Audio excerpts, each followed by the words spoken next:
Pour mesurer la valeur d'une résistance, il faut déjà l'enlever du circuit dans lequel elle pourrait être, puis placer indifféremment un fil sur la borne V et un fil sur la borne COM, et relier ces deux fils aux bornes de la résistance, comme ceci.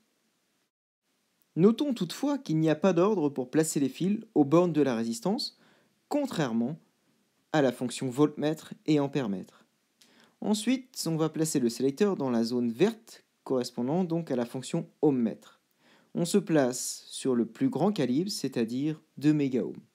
On lit une valeur de 0 mégaohm. Cela signifie que le calibre est beaucoup trop grand. On va donc choisir un calibre plus petit.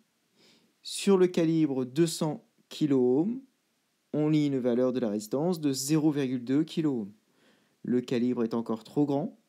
On choisit donc de nouveau un calibre plus petit. Sur le calibre 20 kOhm, on lit une valeur de 0,22 kOhm. De nouveau, on peut choisir un calibre plus petit.